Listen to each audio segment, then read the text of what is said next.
My name is Emma. I am a housewife. Every morning I wake up before the sun. I make breakfast for my husband, Tom. I pack his lunch. I clean the kitchen, feed the baby, and do the laundry. The house is always full of sound: water running, dishes clinking, the baby crying. By noon I am already tired, but there is still so much to do. I cook lunch, sweep the floor, fold the clothes, and answer Tom's messages about bills or packages. He always texts short words like okay or later. He never says thank you. When he comes home in the evening, I smile. I say, "Welcome back." He puts down his bag and says, "I'm tired." Then he sits on the couch and stares at his phone. I bring him dinner. He eats quietly. I try to talk about our day. I say, "The baby took his first step today." He nods and says, "That's good." Then silence fills the room again. After dinner, I wash the dishes while he takes a shower. I hear the sound of running water and my own thoughts. I think, does he even see me? When he comes out, he looks serious. He says, "Emma, the house looks messy. Can you try to keep it cleaner?" My hands stop moving. I look at him. I want to say, "Do you know how hard I work?" But the words stay in my throat. I just nod and say, "Okay." That night, when I go to bed, I hear him sigh. He whispers to himself, "She stays home all day." How hard can that be? My heart breaks a little. I lie awake in the dark. I think of the dirty dishes, the endless laundry, the crying baby, and the quiet dinners. I think of how he used to smile at me, how he used to hold my hand when he came home. Now his hands only hold his phone. I tell myself, maybe tomorrow will be better. But deep down, I feel something heavy inside me, like a small stone I carry every day. It is not just tiredness, it is loneliness. Still, I wake up again the next morning before the sun. I make breakfast. I pack his lunch. And when he walks out the door, I give him a smile, a small, tired smile. The next morning, the sky was grey. Tom was late for work. He moved fast, putting on his shirt, drinking coffee, checking his phone. I stood by the door with his lunchbox in my hand. "Tom," I said, "can I ask you something?" He didn't look up. "What is it?" "Do you think I do nothing all day?" I asked softly. He stopped for a second. Then he sighed. "Emma, you don't understand my stress. My job is hard. Every day is pressure."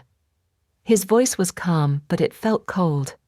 I wanted to say, "I understand pressure too," but the words felt useless. He kissed the baby's head and said, "Bye," without looking at me. The door closed. The house was quiet again. I sat down by the window. Outside I could hear cars passing, children laughing, and a dog barking. Inside I only heard the ticking clock. I looked around, the toys on the floor, the laundry on the chair, the dishes in the sink. Everything felt heavy. I picked up a small sock from the ground and smiled weakly. "This is my job," I whispered. "This is my life." The baby cried. I picked him up and sang softly, but my voice trembled. My chest hurt, not from work, but from the words Tom said. "You don't understand my stress." It kept echoing in my mind. In the afternoon, I went to the supermarket. I saw other women there, some in suits, some in aprons like me. They looked tired too, but they smiled at their kids. I smiled back. For a moment, I didn't feel alone. When I came home, I made dinner as usual. Tom texted, "Working late, just 2 words. No sorry, no love you." I ate alone that night. The baby slept early. The food tasted plain. I looked at Tom's empty chair and whispered, "You think I have it easy, but you don't see me." Later, I sat in bed, scrolling through my phone. Old photos of us showed on the screen. Smiles, trips, small gifts. We looked happy, simple, close. Now we live in the same house, but feel miles apart. Before sleeping, I wrote a message. I miss how we used to talk. Then I deleted it. Instead, I turned off the light and whispered to myself, maybe silence hurts less than words. It was Thursday. Tom said he had to work late again. I only nodded. I didn't ask why. We both stopped asking questions these days. The baby fell asleep early that night. The house felt too quiet. I sat by the window, watching the streetlights. The lights looked soft but lonely, just like me. I made dinner for two, but I ate alone again. Tom's food stayed warm in the oven. I told myself, he must be tired. He works hard. But deep inside, a small voice whispered, so do you. Hours passed. The clock showed 10, then 11. Still, no sound of his key. I didn't text him. I didn't want to seem needy. At last I heard the door open. He walked in slowly, his shoulders heavy, his hair wet with rain. I pretended to sleep on the couch. Through my half-closed eyes, I saw him stop and look around.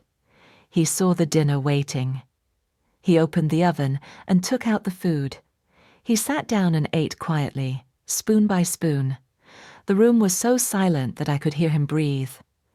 Then I heard him whisper, I'm sorry. My heart tightened. He didn't know I was awake. I wanted to turn around, to say, it's okay. But I didn't move. I just listened. After a while, he stood up, washed his plate, and went to our bedroom. I heard the bed creak as he lay down. Then the sound of slow breathing. He was asleep. I stayed on the couch. The rain outside kept falling, tapping the window again and again. I thought about the man I married, the man who once laughed with me at midnight, who used to tell me his dreams, who used to hold my hand in the dark. Now we were still together, but something between us had become quiet and thin, like glass. I wanted to fix it, but I didn't know how. Maybe we both forgot how to talk. Maybe love doesn't disappear in one day. It just fades slowly, with every silence, every sigh, every night we don't say, I miss you. I pulled a blanket over myself. The smell of his dinner still hung in the air. For the first time in a long while, I closed my eyes and whispered back, I'm sorry too. Saturday came with soft sunlight. I woke up feeling weak. My head hurt and my throat felt dry. Tom was still in bed. The baby started crying in the next room. I tried to get up, but my body said no. Tom opened his eyes and looked at me. Are you okay? I shook my head. I feel sick. He sat up quickly. Don't worry. I'll take care of things today. I smiled weakly. Really? He nodded. You rest. So, for the first time in a long time, I stayed in bed. I listened to the sounds from the kitchen. At first there was silence. Then came the sound of running water, a plate falling, and Tom saying, "Oh no!" I laughed quietly under the blanket. After a while, the baby cried again. Tom ran back and forth between the kitchen and the bedroom. "Where are the diapers?" he shouted. "In the drawer," I said softly. "Which drawer?" he asked, sounding a little lost.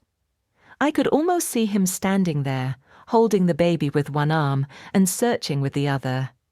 He looked funny in my mind, but also real. For the first time he was walking in my shoes. At noon he brought me a bowl of noodles. It looked a bit strange, but it smelled good. He smiled shyly. I think I used too much salt. I tasted it and said, "It's perfect." He looked at me, and for a second his eyes softened. Later, I heard him vacuuming, washing clothes, and talking to the baby. His voice sounded tired. When he came to check on me, his shirt was wet, and his hair was messy. He said, half laughing, half sighing, "How do you do this every day?" I smiled. Now you know. He looked down and said quietly, I didn't see it before. I'm sorry, Emma. His words were simple, but they reached something deep inside me. It wasn't just about cleaning or cooking. It was about being seen. That evening, he sat by my bed, holding the baby, humming softly. The baby laughed. Tom laughed too. It was a sound I hadn't heard in a long time. As I watched them, I felt the heaviness in my chest slowly melt away. Maybe love is not about who works harder. Maybe it's about learning to see each other's tired hearts. I closed my eyes and whispered, Thank you, Tom. He held my hand gently and said, Rest now. I got this. For the first time in weeks, I fell asleep with peace in my heart. Sunday morning felt calm. The rain had stopped. The sky was clear and soft. I woke up to the smell of toast and coffee. Tom was in the kitchen, holding the baby on one arm and turning bread with the other. When he saw me, he smiled. You look better, he said. I do, I answered. Thanks to you. We ate breakfast together at the table. It was quiet, but not the same kind of quiet as before. This one felt warm. Tom poured me another cup of coffee and said, Emma, I've been thinking. I looked up. His eyes were tired but kind. He said, I always thought my job was harder because I work outside. But yesterday, I saw how much you do. You never stop. I smiled softly. We both work hard, Tom. Just in different places. He nodded. Yes, I see that now. He reached out and touched my hand. I'm sorry I made you feel small. For a moment I couldn't speak. I felt the tears rise, but this time they didn't hurt. They felt like rain washing something old away. I said, I'm sorry too. I stopped talking to you. I thought you didn't care. He shook his head. I always cared. I just didn't know how to show it. The baby threw a spoon on the floor and we both laughed. It was such a small thing, but it broke the wall between us. Our laughter filled the room, soft and real. Later that day, we went for a walk. The air was cool, the trees were green, and the baby slept in his stroller. Tom said, maybe we should talk more, even when we're tired. I smiled. Yes, talking helps. Silence doesn't. We walked side by side, slowly, without rushing. For the first time in a long while, our steps matched again. That night, after putting the baby to sleep, we sat on the couch. Tom looked at me and said, When I come home from work now, I want to see you, not just dinner or a clean house. You. My heart warmed. I leaned my head on his shoulder and whispered, And I'll try to see you too, not just the tired man, but the man who's trying. He smiled, the same smile I fell in love with years ago. We didn't need many words after that. Sometimes love doesn't need to shout. It just needs to be seen, softly, every day. The night was quiet again, but this time the quiet felt safe.